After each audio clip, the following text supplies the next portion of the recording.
যে কোনো দিন রাজ্যে শুরু হতে পারে এসআইআর। দুদিনের বৈঠকে শেষে বার্তা নির্বাচন কমিশনের। বিএলওদের স্বস্তি দিয়েও কড়া অবস্থান নির্বাচন কমিশনের। এসআইআর হলে যাবতীয় ক্ষমতা থাকবে কমিশনের হাতে। এসআইআর এর সঙ্গে যুক্ত কোনো কর্মী কিংবা আধিকারিককে বদলি করা যাবে না। গোটা নিয়ন্ত্রণ থাকবে নির্বাচন কমিশনের হাতে। বিএলওদের অন্য কাজ করতে হবে না। শর্ত প্রযোজ্য থাকবে শিক্ষকদের ক্ষেত্রেও। রাজনৈতিক হস্তক্ষেপের কথা বলেছিলেন বিএলওরা, সেই সঙ্গে নিজেদের পেশার সঙ্গে এসআইআর চালানোর অসুবিধার কথাও কমিশনকে জানিয়েছিলেন বিএলওরা। তারপরই কমিশনের তরফে একের পর এক এই সিদ্ধান্ত নেওয়া হয়েছে।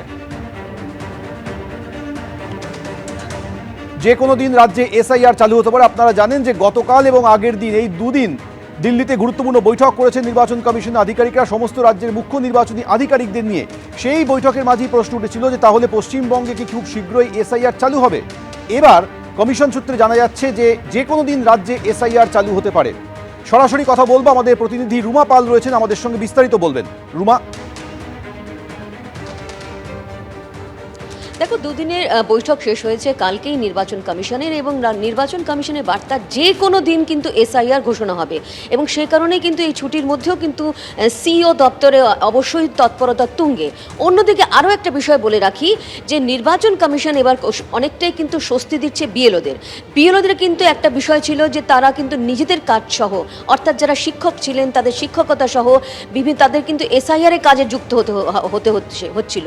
সেক্ষেত্রে কিন্তু নির্বাচন কমিশন এই মুহূর্তে যা শোনা যাচ্ছে যে নোটিফিকেশন খুব দ্রুতই সেটা জারি করা হবে। সেক্ষেত্রে তাদের কিন্তু স্বস্তি দেওয়ার কাজ করা হচ্ছে, অর্থাৎ তারা এসআইআর ছাড়া অন্য কোনো কাজে নিযুক্ত থাকবে না, এমনটাই কিন্তু কমিশন সূত্রে খবর।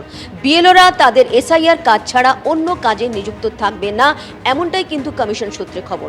অন্যদিকে আরও একটা বিষয় বলে রাখি, নির্বাচন কমিশনের হাতেই কিন্তু থাকছে সমস্ত নিয়ন্ত্রণ এবং যাবতীয় ক্ষমতা। অন্যদিকে জানিয়ে রাখি এর সঙ্গে যে ভোটের সময় যেমন এমসিসি চালু হয়, শুধুমাত্র এমসিসি চালু হচ্ছে না, অন্য ক্ষেত্রে কিন্তু এসআইআর শুরু হয়ে গেলে সমস্ত নিয়ন্ত্রণ নির্বাচন কমিশনের হাতেই থাকবে।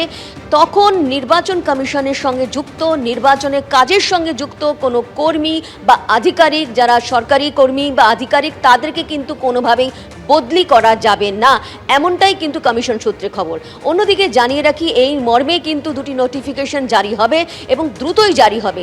আবারও জানাচ্ছি যে নির্বাচন কমিশনের বার্তা যে কোনো দিন এসআইআর ঘোষণা হয়ে যাবে এই রাজ্যে। সেই কারণে কিন্তু তৎপরতা একেবারে তুঙ্গে, এবং ছুটির মধ্যেই কিন্তু সিইও দপ্তরে এই এসআইআর সংক্রান্ত সমস্ত যাবতীয় কাজ কিন্তু এখনো তুঙ্গে কাজ বলা যেতে পারে। অন্যদিকে আরও একবার বলে দিই যে বিএলওদের ক্ষেত্রে অনেকটাই স্বস্তি দিচ্ছে নির্বাচন কমিশন।